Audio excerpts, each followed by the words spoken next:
Making your way in the world today takes everything you've got. Taking a break from all your worries sure would help a lot. Wouldn't you like to get away?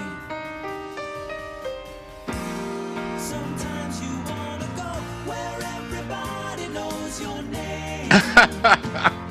But no more snow, please. No more snow. Oh, what do you care about snow? You just said it's 80 degrees by you. What do you know about snow anymore? That means it's going to rain by me a week before. That's why I don't want any more snow. Happy Devils Sunday! This is the Let's Go Devils podcast. Post-game. I'm Sam Wu here with Scotty of Sirius XM, Liquid Metal, and Shorts Guy. Devils beat the Bruins 1-0. The refs finally get it right. Mack Black gets the shutout. Palmieri's stock is rising rapidly, and I feel like this is the hottest stock in the NHL right now before trade deadline. Scotty, please do the Happy Devils recap.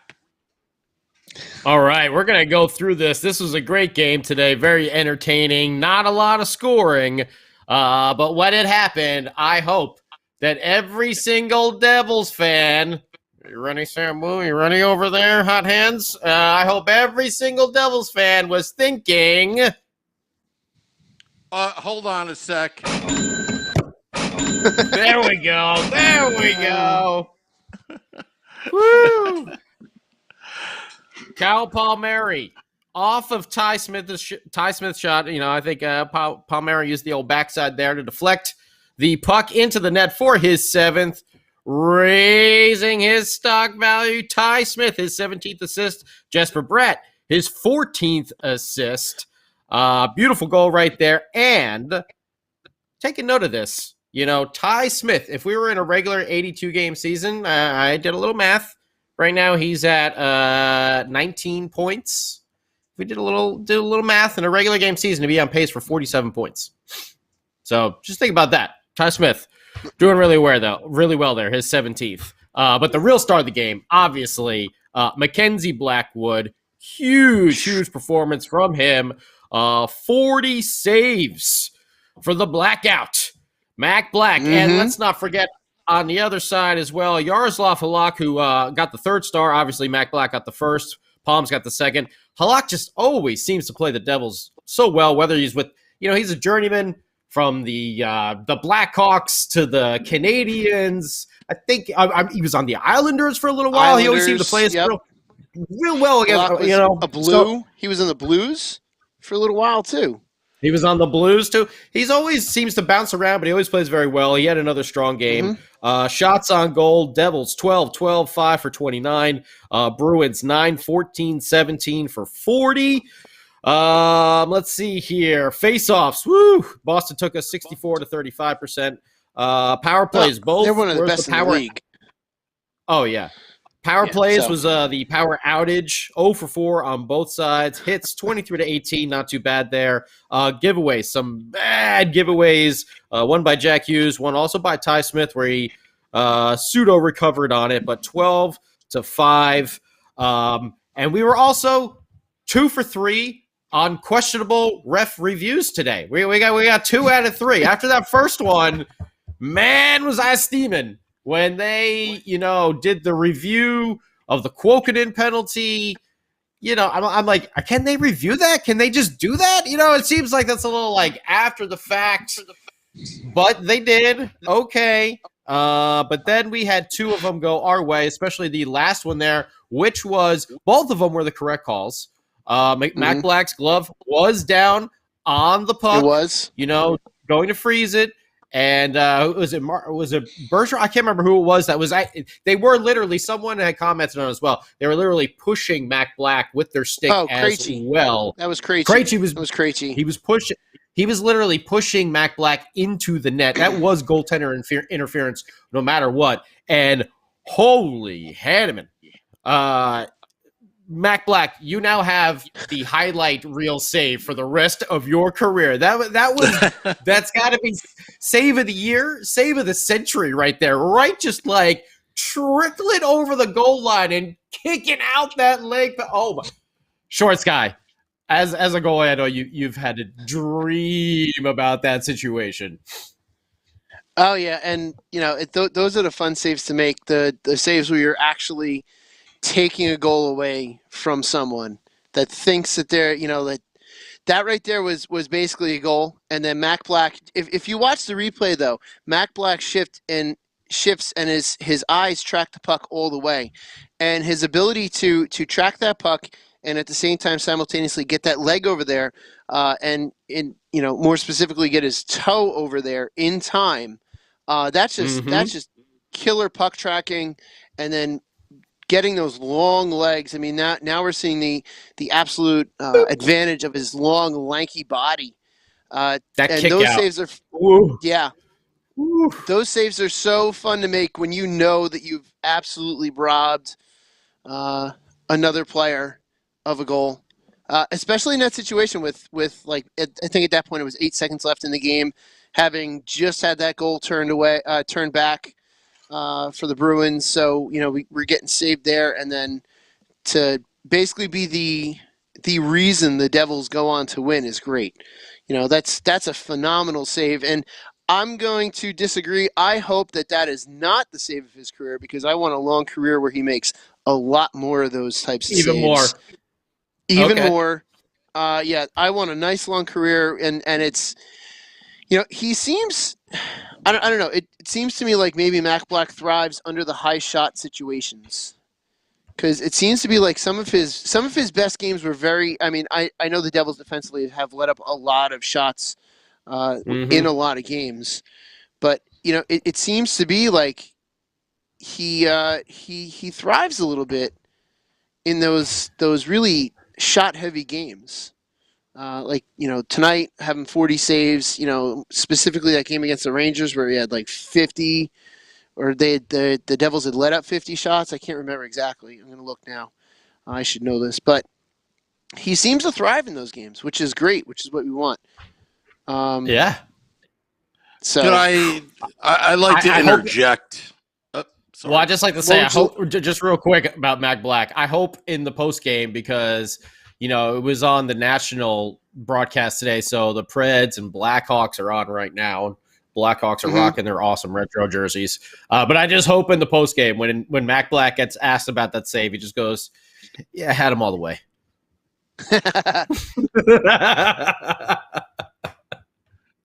Go ahead, Samu. I didn't mean to cut you off. I'm sorry. No, just a couple things.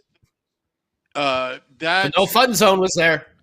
Well, yeah, because of the no fun zone, it was just enough to hold that puck in, at that line, that goal line. But in all seriousness, when Lindy Ruff made that challenge, there was a big risk there. He went all in, right? He went all in. Yeah. But after seeing that replay, had they not, say they counted that as a goal, I probably would have started this podcast in a profanity tirade, which we normally don't do on this podcast. The reason why is, remember, you would have done that to me and Shorts Guy, and then you would have gave the I'm not so the PG-13 version. Yeah. Oh, you're not so sure about this time? Okay, I'll tell you reason why. Because it was just less than 10 days ago. There was this BS. Oh, the ref had his whistle and hadn't blown it dead yet. That kind of thing. Because you can make an argument. If you want to take that same BS call, you can still make the same argument over here that the ref lost sight of the puck or whatever and was in the motion of grabbing his whistle from his pocket. And I'm glad they actually made that call, because you know what?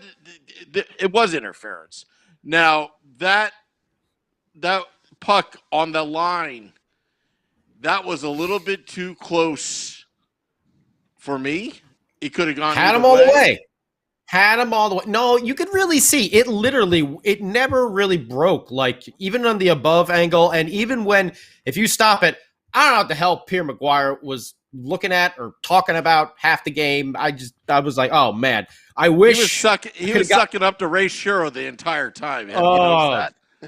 Dude, I wish I could have got my app to because it was on the national game. It wasn't through the NHL app that I was watching. Most of the time, I can get the game and the radio broadcast to line up. So, like I said, I can listen to like Chico, Matt, Dano, and Kanji, like all. But today, the radio feed was like 15 seconds ahead. I just couldn't get it to because they were whatever. Sorry, I'm rambling here. But what we were talking about, I totally forgot where we were going there.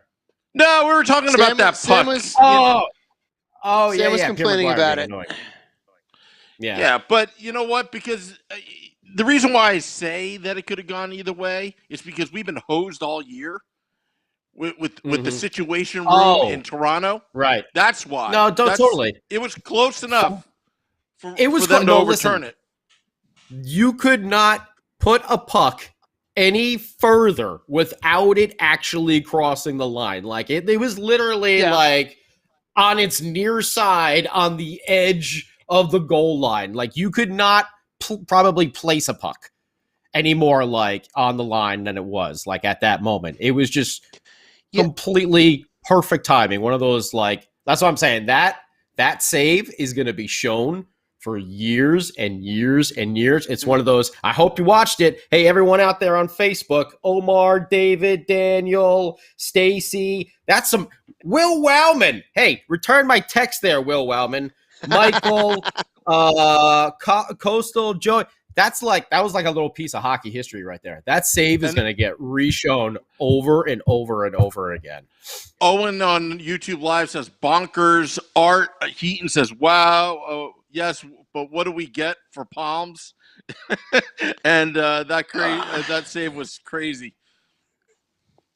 Yeah, Palms and who? Palms and Kulikov. Palms and Sammy Vatanen got a little dinged up. Palms and Murray. I think Boston's got a couple needs there. Then we got a lot of candidates for them. You know. Yeah, and they were talking about pregame with Boston having the players on the COVID list as of today.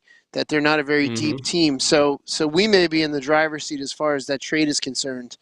For someone like I feel like we're in the driver's seat with a lot of these teams. These teams are all looking at us for help.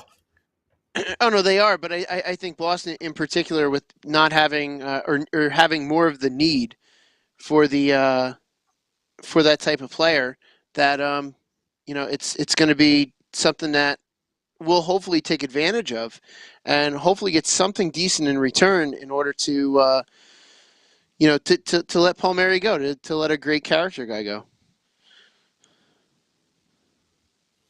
Oh, there I am. Hey, okay. I'm back. I thought I did something wrong there. Okay, I was like, uh-oh, I screwed something up. What's the matter, Sam? You look like you're reading. You're muted, Sam. You're muted. The no fun zone is back in Sam's studio. Probably not good to damage the equipment that way, but that's okay. That's okay. Yeah, You know what, Scotty? Notice the producer's allowed to damage the equipment, but if we were to damage the equipment, we'd get in a lot of trouble. Oh, a lot of trouble. Yes. Yes.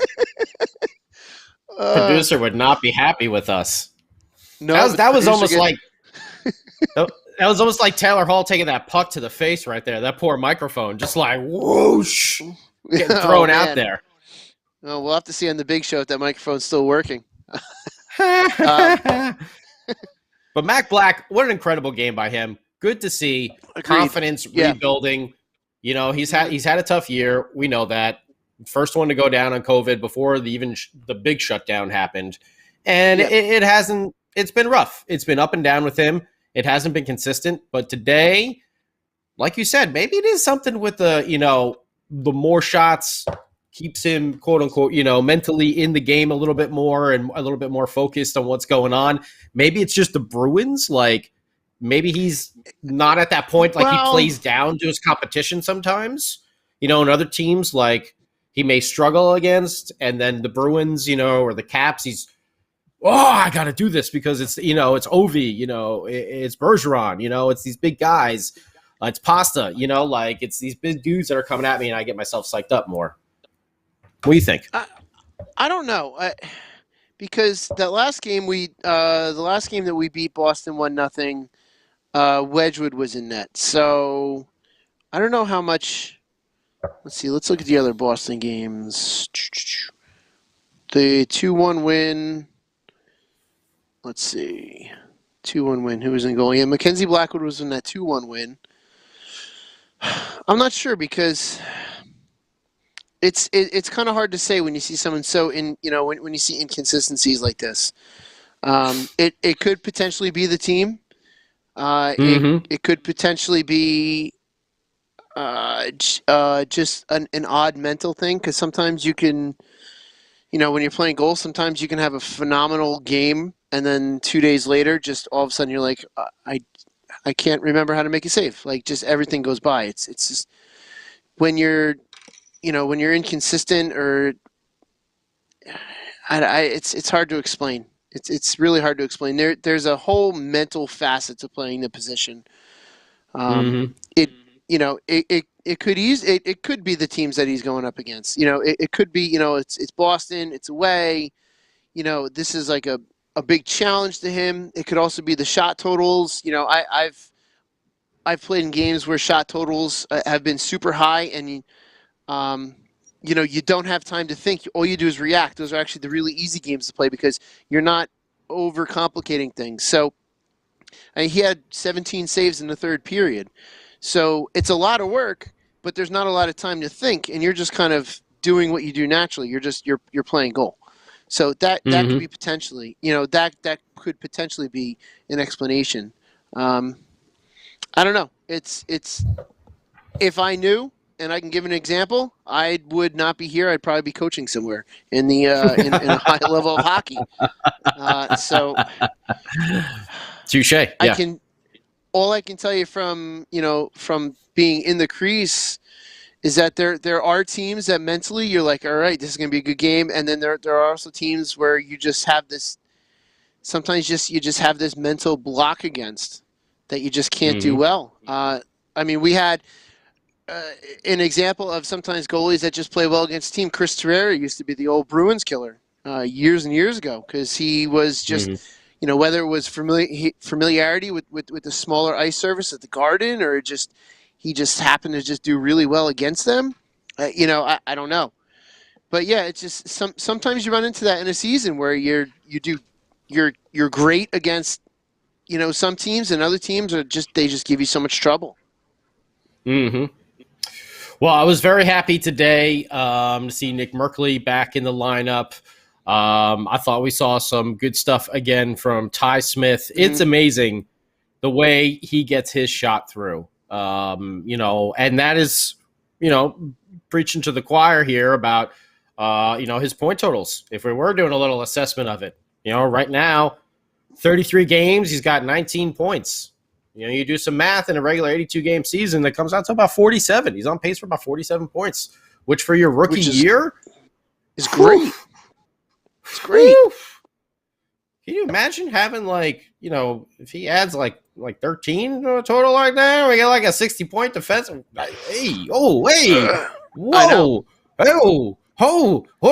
hey, people scoring points. It's an amazing thing. I love it. I love it. I love that. I love that it looks like he's turning into everything we thought he could be. That's one of those things where you're like, all right, this is looking really good. And I know you've said it in a lot in the past, and I'm going to take this with a grain of salt because it's Pierre McGuire, but he said essentially what you've been saying. So he may be listening to you, that this team is looking like it's going to be a good team in the they're not far off, and in the future they're going to be a deadly team. And having players like Ty Smith doing what he's doing, and if he progresses and continues to progress, and if we can get Jack Hughes to just that's the next point I wanted to go silly to. it's it's those mistakes. It's those. I want to call them rookie mistakes, but they are, but they aren't, because it's not his rookie year. But his rookie year got cut short, so he never got to progress through that regular full season, and then probably went a little bit backwards with such a long layoff, which was probably the longest layoff ever in his hockey career since before he started playing. But it's those small mistakes that Hughes makes, and you're like, they're frustrating, because you're like, why are you doing that? Don't no look past it, because it's not working out. Like, Yeah. It's just, I don't know. It looks almost like the rest of the team is sort of caught back up to where they were, but Jack is still struggling a little bit to find himself. And I don't know if that's something that we can lay just on. Is he trying to do too much? Our team's just focusing to try to take him out because he's obviously our main offensive weapon. Is he misplaced? Is he going to be someone who's maybe more of a winger who needs a centerman? Or is he? There's he questions. Could potentially Questions supposed to be answered. Yeah, I know. He's potentially just trying too hard to, get it right. Because you can try too hard, and you grip the stick a little bit too tight, which is the cliche thing to say, but it's true. Like, you grip your stick too tight, you wind up just going just that little extra step that you don't need to. You're a little bit on edge. Is he potentially doing that? Is he trying to, maybe live up to the hype of being the first overall pick? Is that pressure weighing in on him? There's a lot there.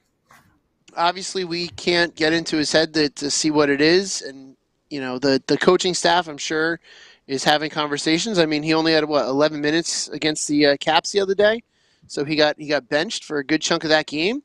And benchings, being benched like that, and being put on the shelf for a game, sometimes that does more to help than a lot of people realize. It's sometimes it's a punishment, but other times it's like, hey, look, check out what's going on. Like, just watch the game for a second. It's something that's yet to be figured out. And like Chico, it tends to be on trying to figure it out too. And I could see if Chico could, he would put a little earpiece into Jack's ear and just talk him through the game. I think Chico would absolutely love that. Just from hearing Chico kind of talk him through the game, when Chico's on the radio and trying to pick apart what Jack is doing wrong and what he needs to improve. So I think it's small things, because he's got the skills. I think it's just a matter of putting it together. And I want to give a shout to Art and Owen and Shane on YouTube Live there, talking about the possibility. There was there was a lot of talk about Palms there. DeBrusque for Palmieri. Will the Devils get a first rounder for them for Palms? Will it be Palms and Vatanen or Palms and Murray? Because we know with our old buddy John Moore, he's out, right? I think they said one of their defensemen. Is he still up there? I don't even know if he's there anymore. Someone they said was injured, but hey, we got plenty of defensemen. If you need someone for the old run there, we got a Vatanen, we got a Kulikov, we got a Murray, we got a PK if you really want to, so we got plenty of stuff that we can package up here. I think that might be because also the Islanders are in the same sort of boat where they need some defensive help, and we know with Anders Lee being knocked out that they need help down the middle. So they absolutely do.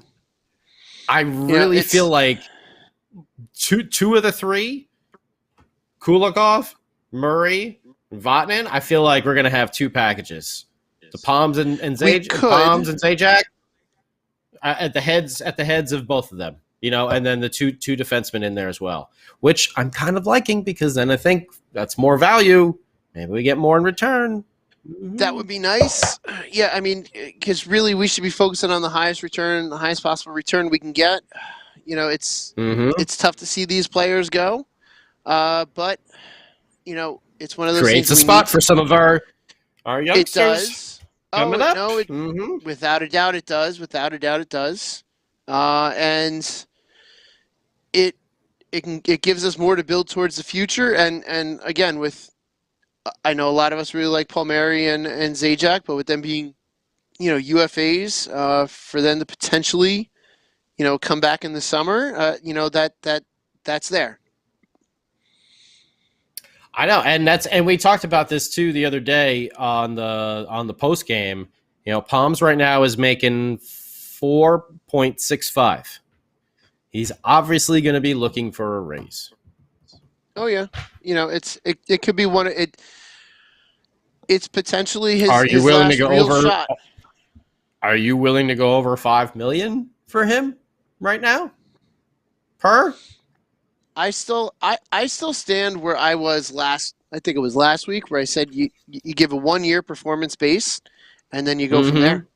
I know he's probably going to want something a little bit more long term, but I think that you got to give with the season he's having.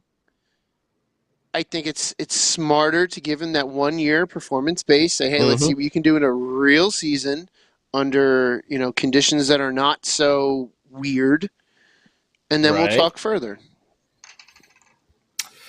Well, everybody, I see that Sam Wu has come back, and you know what that means back. is that we're gonna have to cut our post game here a little short. We're going into intermission, and then we're gonna come back in 10 minutes, and we're gonna do the big show Sunday night. Get Beer Baron on here, maybe his dog, and we're gonna continue to talk more. So intermission time, right here.